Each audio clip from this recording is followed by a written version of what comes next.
Welcome to Gator Grove. Hi, I'm Yusuf. Hi, I'm Toby.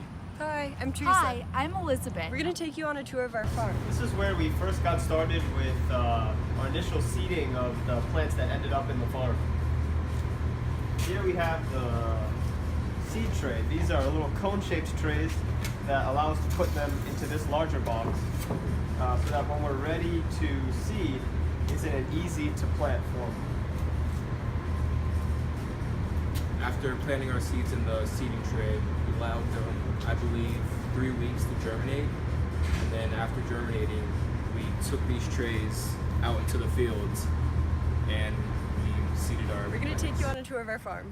So for our first bed, we planted both dwarf sunflowers and taller sunflowers to act as a trap crop to stop bugs from entering our plot, as well as attract beneficial pests like bees.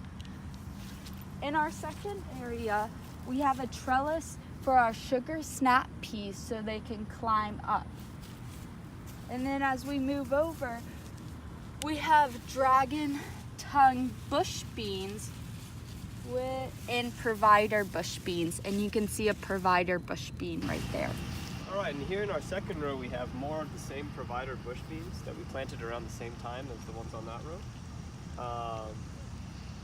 And the following week we planted our beets. Our beets are spaced here as well as in our third row. And they were meant to have a row of buckwheat on either side as a cover crop to act in the same way as the sunflowers. But unfortunately those didn't sprout. Thankfully we haven't had too many weed problems with the beets. As you can see, they've grown well. In our third row, we also have red onions, which are sprouting, and magic green broccoli.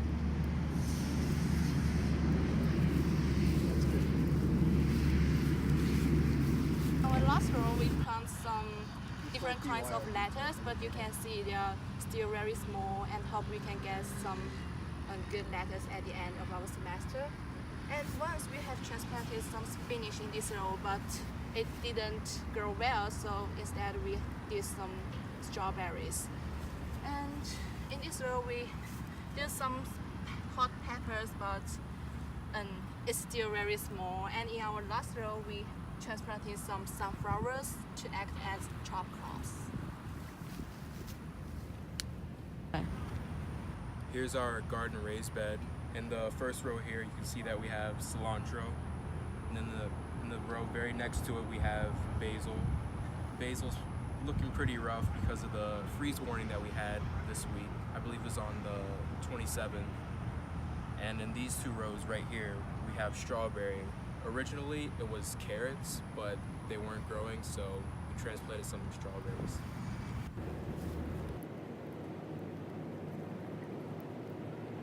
We think our lettuce might be small because of the lack of irrigation, or the drip irrigation not getting to the lettuce. As you can see the patterns, it kind of looks like maybe it's not reaching the plants so much. One of the issues we ran into is that some of our crops didn't get the water they needed.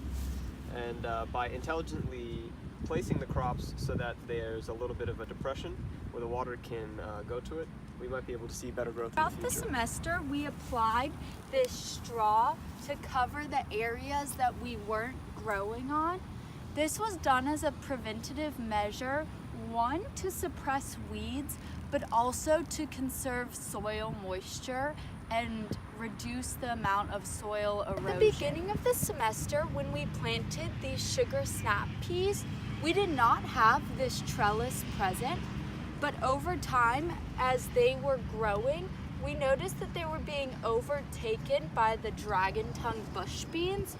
So we built this trellis not only as something for the sugar snap peas to climb up, but also to act as a barrier between the two crops so they could both equally have a chance to thrive. As you can see here from the herbivore damage that we have to our sunflowers, that we have experienced some pest issues, but the pest issues have occurred on the intended plants that we wanted the pests to go to. And since the pests were attracted to the sunflower crops here, where you can see the leaf damage, They did not target our cash crop, which is located adjacent to the sunflowers. These leaves have no damage on the peas here as compared to the damage on these sunflowers. While examining our beans today, we noticed this ladybug. Ladybugs are beneficial insects in gardens because their larvae often attack unwanted pests and eliminate them from your crop. These are our green magic broccoli. One pest that we've identified this week, we believe it's an aphid, and it's been just eating through a lot of our plants. We didn't actually apply any treatment because, again, we had a freeze warning this week on the 27th, and we wanted to see if the cold would freeze and kill them. Hypothesis supported because at the following day we noticed that the pest problem has significantly Bush beans reduced. were the first plant we put in the ground.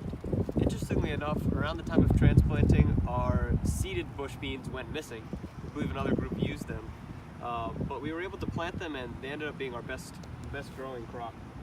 Now, a few weeks after planting, I applied fertilizer that had a low phosphorus ratio, because this is Florida soil, so it's sandy. It already has a good amount of phosphorus content. So we just applied fertilizer with higher nitrogen and potassium content. Applied about a ½ pound to the bush beans alone on that first application, and they went from a color somewhat like this that you see has gotten on the leaves, somewhat yellow, to this nice dark green that you see on this set of bush beans. Following that, about a week later, I applied another ½ pound of fertilizer to the rest of the remaining crops, because at that point we had finished transplanting and they were all starting to grow.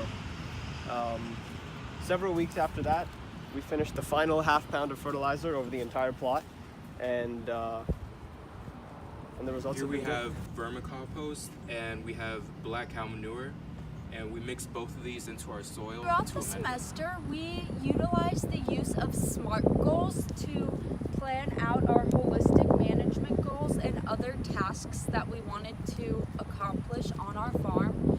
These SMART goals were intended to help us have oriented goals that were time specific, which we could measure. For example, one of our goals was to be able to harvest all of our plants by December 1st, which is tomorrow.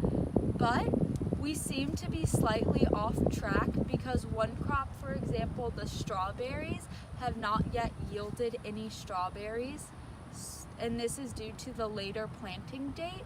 So this will postpone our harvesting of our plants on time. Thanks for visiting Gator Grove. Pretty good.